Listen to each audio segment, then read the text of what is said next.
Se lo anunciábamos el viernes, hoy cuando empezábamos Cinco Sentidos, para nosotros es un momento esperado, es el momento de poder entender qué es lo que nos pasa como sociedad y qué es lo que nos pasa como individuos. Es el momento de recibir a nuestra psiquiatra Laura Sarugo. Un gusto, Laura, de tenerte aquí. Muchas gracias, como siempre, Gabriela. Y un lindo tema que elegimos, ¿no? Sí, el Alzheimer. El Mm. Alzheimer como una enfermedad neurodegenerativa, progresiva, que afecta la memoria, el pensamiento, la conducta, siendo la forma más común de demencia en adultos mayores.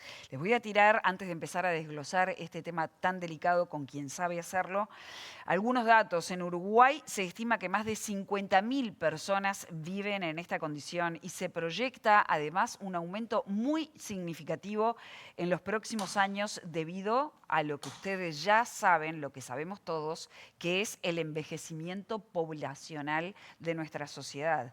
Laura, definamos primero de qué hablamos cuando hablamos de Alzheimer, primero de algo que nos da miedo. Sí, bueno, justamente tiene que ver con eso, ¿no? Que el miedo tiene que servir para ponernos en alerta y usar lo que tiene que ver con la prevención de la enfermedad de Alzheimer. Ujú. Una enfermedad multifactorial en donde intervienen situaciones ambientales, situaciones genéticas, ¿sí? Y que, bueno, hay algunas de esas causas que pueden ser modificables, ¿no? La ¿Y qué OMS, produce primero? sí. ¿Qué produce el Alzheimer? Bueno, mira, el Alzheimer, como buena enfermedad neurodegenerativa que es, lo que va a ir produciendo es acumulación de desechos en el sistema nervioso Ujú. que van impidiendo el buen funcionamiento y la muerte neuronal, comenzando sobre todo en los sectores que tienen que ver con la memoria, con la atención, ¿sí? Entonces, las primeras manifestaciones que aparecen son justamente eso, ¿no? Las alteraciones de la memoria, se pierden las cosas, se pone repetitivo, se pregunta siempre lo mismo, ¿sí? A medida que va avanzando la enfermedad, empieza a tocar el lenguaje, ¿no? Entonces, no se entiende lo que se habla, le faltan las palabras.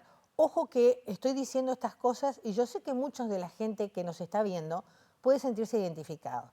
Hay olvidos que son benignos y olvidos que no son benignos, ¿sí? ¿Cómo podemos identificar uno de otro? Bien, ¿Tiene que ver con cuán repetitivo sea el olvido? ¿Se vuelve o no se vuelve del mismo? En fin, contame. mira, yo siempre digo esto, ¿no?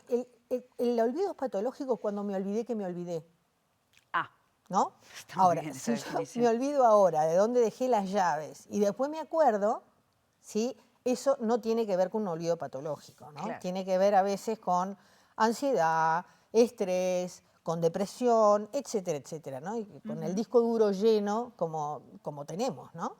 Esos son olvidos benignos. El tema es cuando me olvido y no sé que me olvidé, ¿sí? Entonces, esas son como primeras pautas que uno tiene que estar alerta y decir, bueno, ¿qué le pasa a esta persona, no? Cuanto más temprana es la consulta, mejor. Ahora, es una enfermedad que no se cura. Es crónica y es evolutiva.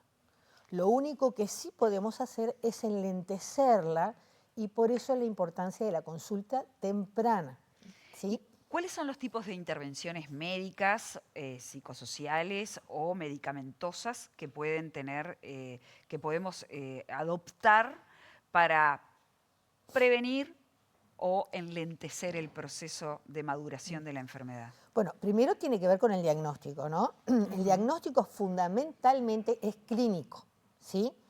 Eh, en Uruguay todavía no tenemos marcadores en sangre para observar determinados elementos que nos pueden estar inclinando a la presencia de la posibilidad de un Alzheimer, como ya hay en otros países. Ujú. Para nosotros es clínico, es además con test neuropsicológicos que van a evaluar la atención, la memoria, el aprendizaje, ¿sí? Y después vamos a tener todo lo que tiene que ver con las imágenes, con las neuroimágenes, ¿no? La resonancia, sobre todo la resonancia. Ahora, cuidado, porque la resonancia puede dar alteraciones que nos hablen de que esa persona puede tener una enfermedad de Alzheimer y esa persona no tener síntomas de ningún tipo. Ajá. ¿Mm? Entonces, solamente la imagen no hace diagnóstico, ¿sí? Entonces, vuelvo, lo que hace diagnóstico es la entrevista clínica al paciente y sobre todo a los familiares, que son los que van a detectar todas estas situaciones que estamos hablando, ¿no? Claro, ahora, pensando en lo que me decís, la enfermedad tiene un fuerte componente neurodegenerativo, pero también se asocia a factores genéticos y de la vida que tiene esa persona, factores sociales. ¿Cuáles serían esos? Bueno, mira, con respecto a los factores genéticos, hay un gen que es el ApoE, ¿sí? Ujú. Que cuando aparecen en los dos cromosomas, nosotros tenemos pares de cromosomas, ¿no? Cuando ese gen aparece en el par de cromosomas, es más probable que ese individuo pueda llegar a tener un Alzheimer, ¿sí? Todos tenemos el ApoE, pasa que es 2, 3, 4. La repetición del 4, 2, 4, por ejemplo, podría estar hablando de una mayor posibilidad. ¿Y una Estoy persona hablando, joven puede ir y hacerse un análisis de sangre y que le detecten eso y decir, ay, yo tengo mayor prevalencia que otra, o mira, probabilidad? no se recomienda, ¿sabes? ¿No? Porque la gente se vuelve loca con estas cosas, Claro. ¿no? Entonces, en general, no se recomienda, ¿sí? Por un Lo que tema sí, de predisponerse a entender que lo que sí, cualquier cosa es un síntoma de eso. exacto. Ah, Lo que sí hacemos mucho, ujú, y esto es para la población en general, sí. son todas esas medidas preventivas que la OMS ya habló de que el 40% puede ser factores de riesgo que pueden retroceder. Por ejemplo, A ver. la hipertensión arterial, la diabetes, ¿sí? La hipercolesterolemia, ¿sí? Todo lo que tiene que ver con la falta de ejercicio físico, ¿sí? La dieta, sobre todo dieta mediterránea. La dieta mediterránea es la que uno come de todo, ¿sí? Verduras, fruta, Ujú. proteínas, ¿no? Eh, la apoyatura social, no perder los vínculos sociales que son sumamente importantes, ¿sí? Todas estas cosas, por ejemplo, corregir factores como las alteraciones visuales, las alteraciones de la hipoacusia, son todos factores que ponen en riesgo a mayor posibilidad del desarrollo de esta enfermedad. Y la depresión, ¿sí? Así que si tengo hipertensión, diabetes, colesterol, veo mal, escucho mal, debieran ser factores que yo tendría que tomar en cuenta para ir previniendo enfermedades como el Alzheimer. Exacto. Más allá de que hay otras muchas que podríamos prevenir también, por ejemplo, Ujú. las cardiovasculares, ¿no? Claro. ¿Sí? Ahora, a veces me preguntan, bueno, pero ¿desde qué edad prevenir? Y bueno, desde que naces, por supuesto, por Claro. supuesto, ¿no? Pero siempre se habla de entre los 40 y los 50 años, más o menos, lo que tú haces en esa época va a dar resultados entre los 70 y los 80, ¿sí? Pero la recomendación es que lo hagas siempre. Claro. Ahora, ¿a qué edad promedialmente se está detectando el Alzheimer? Bueno, mira, hay diferentes, hay lo que se llama el Alzheimer temprano y hay Alzheimer tardíos. Los Ujú. Alzheimer tempranos son antes de los 60 años y en general son los que están más determinados por la parte genética, ¿sí? ¿Y tienen una evolución más rápida o simplemente los efectos se ven porque hay más tiempo de vida para procesar la enfermedad que cuando aparecen tarde? Mira, tú sabes que hay una cosa muy idiosincrática en esto, ¿no? A ver. Porque también tiene que ver con estos factores que estamos hablando, ¿no? Ujú. Cuando la detección es temprana, uno puede enlentecer más, ¿sí? Por supuesto que un paciente, por ejemplo, que desarrolla la enfermedad tempranamente en su edad, sí, claro, va a morir antes que una persona que lo va a desarrollar después. Digo, posiblemente, ¿no? Porque las muertes pueden ser por muchas otras razones también, ¿no? Ujú. Pero bueno, si yo detecto temprano esa patología, yo puedo empezar con lo que se llama el tratamiento no farmacológico, que es el que ha dado mejores resultados en realidad. Porque el tratamiento farmacológico lo único que hace es esto que decimos, enlentece un poco, aumenta la conectividad entre las neuronas, provoca como mayor atención en el individuo, pero nada más que eso, ¿no? Que no es poco, Que no es poco, claro. pero ¿es sostenido? Es decir, esos efectos positivos frente a la medicación, ¿son sostenidas? No. O ¿Qué sea, pasa si se deja la medicación? siempre se trata de que sigan tomando la medicación, pero bueno, como decíamos, es una enfermedad crónica y evolutiva. Claro, no se regenera nada. Nada. Los efectos parecen más suaves, digamos, o mejoran. Exacto, por ejemplo, van más lentos, ¿no? Ujú. Ahora, lo que decíamos de las medidas no farmacológicas, la estimulación, ¿no? La estimulación cognitiva, la estimulación de la memoria, aprender cosas, ¿sí? Bailar, hacer juegos, pintar, dibujar, ¿no? Son todas cosas que producen que el sistema nervioso esté activo, relacionarse con otra gente.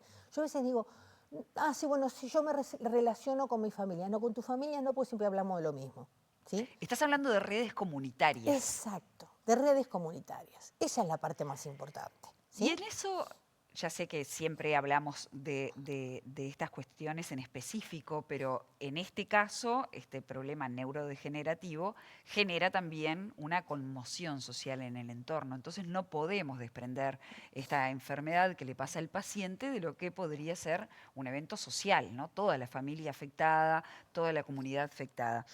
Laura, capaz que si te excede, decime, pero ¿qué puede hacer el Estado para contribuir con la fortaleza de esas redes comunitarias? Por esa parte es muy importante, ¿sabes? Porque una de las cosas que se está estudiando mucho, ya desde hace un tiempo, ¿no? ¿Cuál es la repercusión del cuidador? O sea, ¿qué tenemos? Lo que se llama el binomio enfermo-cuidador, ¿sí?